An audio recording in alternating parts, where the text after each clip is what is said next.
Hey, welcome back everybody. So I wanted to get this video out. We did a public education event yesterday up at one of the city parks. Had a great time, had some great folks out.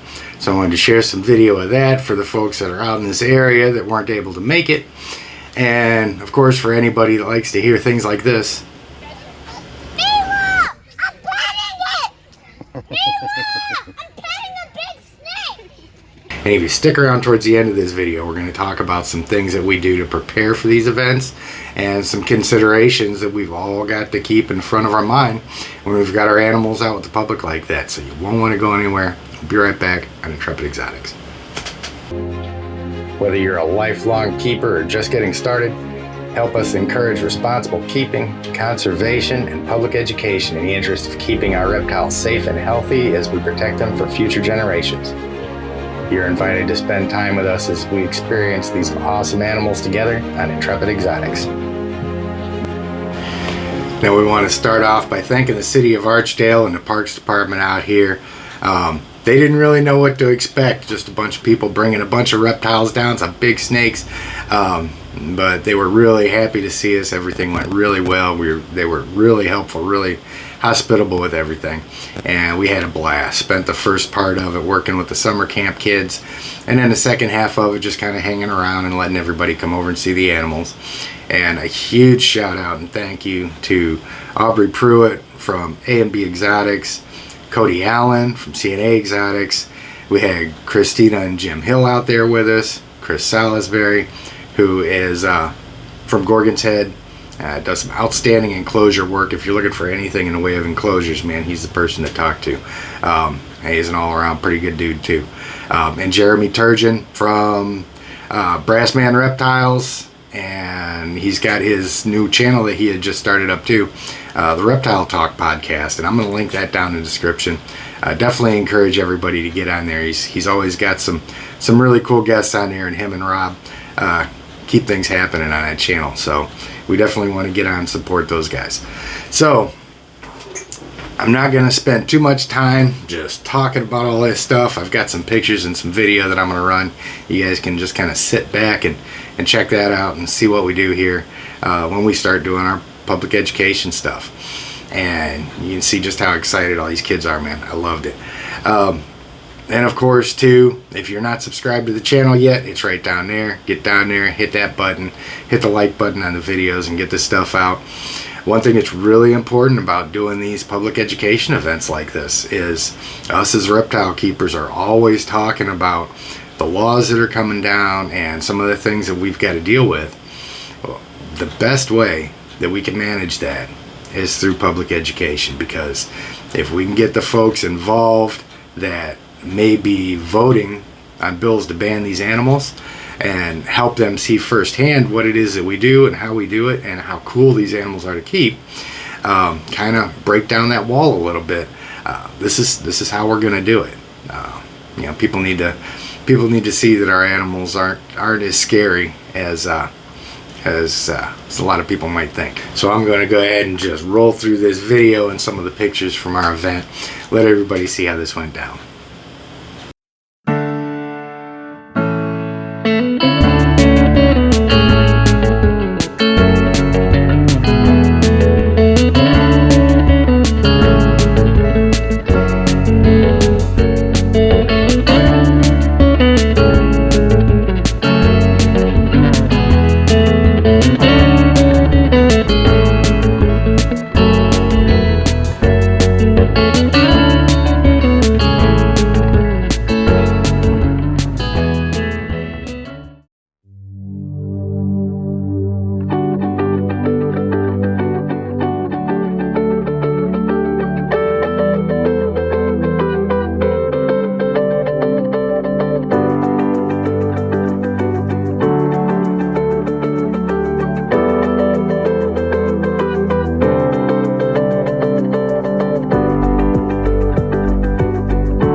all day, aren't you?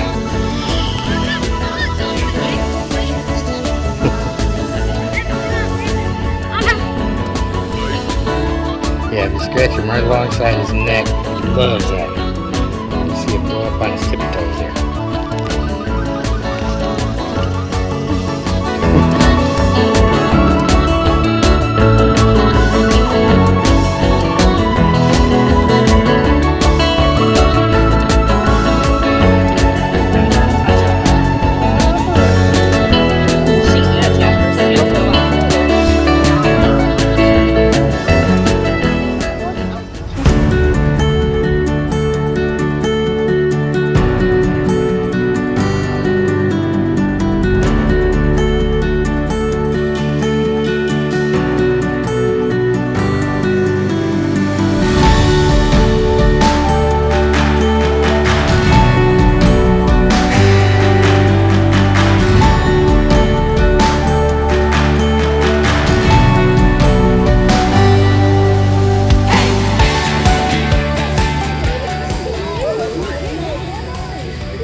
So as you guys can see, man, it went off without a hitch. It was a really good time.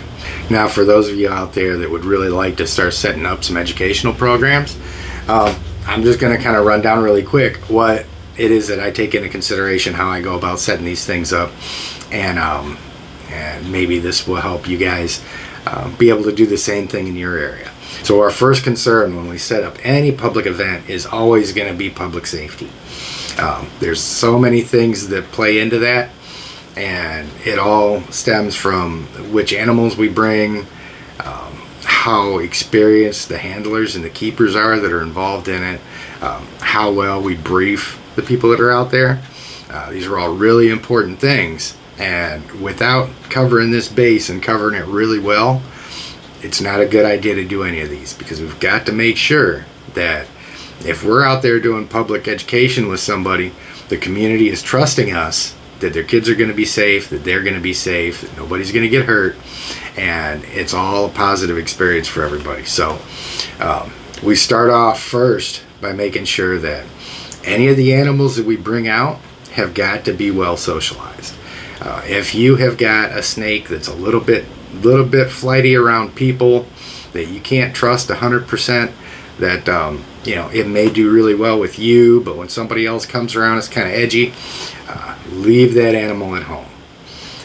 The alternative to that is having them in a locked enclosure behind a rope, where the people can see the animal, but there's no chance anybody's going to interact with it. So we want to make sure that the animals, easy for me to say, we want to make sure that the animals that we take down are really safe and really well socialized and have a history of being around people without getting stressed out. So, very important point. Another thing that we do is we make sure that the keepers that we invite to these, the people that bring those animals, are really well experienced with working with what they bring, really knowledgeable about it, and are able to control the animals, control other people around them, kind of control their space, to make sure that everybody plays a really big part in making sure that we're not exposing anybody to undue risk. Making sure that there's not any kids running up and reaching into the animals' faces and stuff like that. Just kind of controlling the area there. We start everything off with a briefing, and you've got to have something prepared so that we're explaining to the kids and the adults and the chaperones and everybody, how we approach the animals, make sure that, if they see one of us with an animal out there, they're coming up from the front of us and we make eye contact, we see them, and make sure that they know not to just come up and randomly start touching animals or start reaching out to anything. And remind everybody that, these are animals and any animal can bite. We get that question all day long. Does he bite? Does he bite? Well, if it's got a head, it can bite. And it's all 100% on how we approach them. That ties in, of course, to having really well socialized animals, but we've got to make sure that everybody knows you can't just go up and start reaching for their head or try and, scratch them on the neck and get themselves into trouble. These animals can still get scared, they can still get startled, and we just got to make sure we keep control of that. And one thing that was really helpful when we was out at this is we had a fairly large group of kids there, but they were split up into different groups, and each group had their own chaperone, so it was a lot easier to keep control of the area because they would bring in, one or two groups at a time, and everybody was kind of spread out. And you don't want to have these things really congested. You don't want to do something like have something like this in an office or a whole lot of animals in a classroom where everybody's going to be right on top of each other. You can see the layout here. We had the tortoise over in one area, and then the big retic over in the other one, and then a table full of enclosures and all that. And everything was spread out so that everybody had plenty of room. That's a really helpful way to set these things up. Now, being indoors, sometimes if you got to do it in a gymnasium, things like that, can be a little trickier. But we just don't want to be piled up on top of each other with these animals surrounded by people. It stresses them out, and there's a lot more chance for something to happen. Now, when we start setting these things up, before you go out talking with the park or the school or anything like that, you need to make sure that you're communicating with the people that you're setting the event up with. Ask them what animals they have that they may be interested in bringing. Make sure that everybody's all on the same page with all of this stuff we're going to talk about here. And that way you can approach, the park director or the, school principal or whoever it is that you're dealing with, and let them know, we're going to be bringing this, and this animal out. And it's also really important to not make die-hard promises on what animals will be coming out, because any number of things can happen from the time you start planning it until the time you show up. You may say, hey, I've got a 20-foot reticulated python that I'm going to bring out, and maybe it goes into blue a week after you have the discussion with them. Now all of a sudden, you don't want to bring out an animal that's in full shed and all blued up, so you leave them at home, and now you've disappointed them. So it's really good to never really build a whole event over one animal. It's good to diversify. It's good to have, several different people bringing several of their animals out. That way, if something falls through, one of the animals can't make it out, it's not a bust. Everybody can still see a big, wide array, big assortment of animals. Which kind of goes into another point too. Whoever you're working with, you've got to be able to trust the people that you're bringing out with you. And part of that is everybody has a responsibility to make sure that we're bringing healthy animals out. Now, any number of things can happen, especially if you've got larger collections and stuff like that.